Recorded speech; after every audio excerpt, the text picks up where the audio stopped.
This is breaking news brought to you by another episode of Source Selection Soundbites. Today's breaking news is that the government won a protest launched against it. The case of Commissioning Solutions Global was decided by the Government Accountability Office. The case addresses the doctrine of logically encompassed considerations. This is a core doctrine of technical evaluations and more broadly source selections. Generally, agencies are required to evaluate proposals based solely on the factors and sub-factors identified in the solicitation. But this rule is not strictly interpreted to mean that only the things that are expressly mentioned in the solicitation may be evaluated. The agency may properly consider things that are not expressly identified in the RFP if those considerations are logically encompassed within the stated evaluation criteria. Protesters normally assail evaluations by saying the agency used unstated evaluation criteria. At the Government Accountability Office, the protest will fail if there is a clear nexus between what is stated in the solicitation and what is evaluated. This clear nexus establishes that the consideration was logically encompassed by the published factors and sub-factors. The Court of Federal Claims also embraces this doctrine, and its decisions seem to provide even more discretion in this area.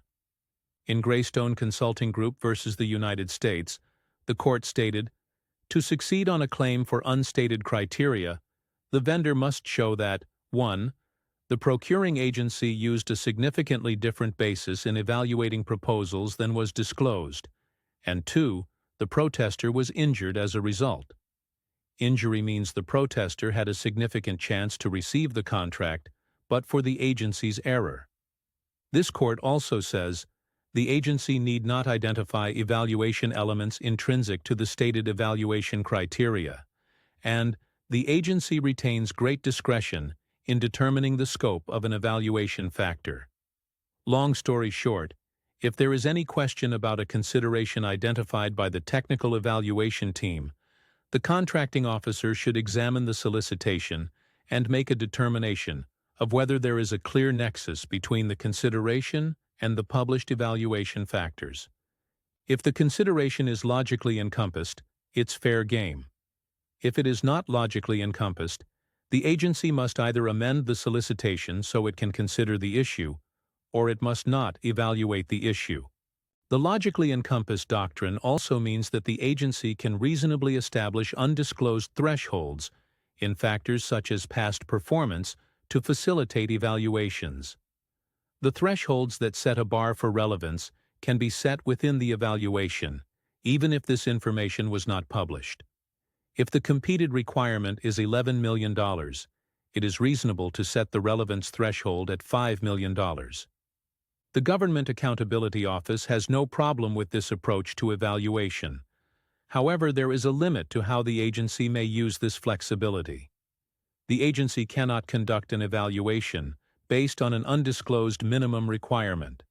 In this episode of Source Selection Soundbites, we have discussed the logically encompassed doctrine, how the judicial forums apply it, and its application in technical evaluations.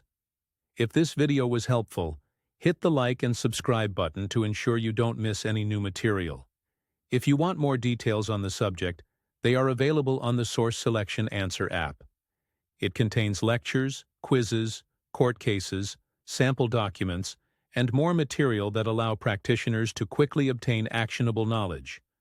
Thanks for watching. See you next time.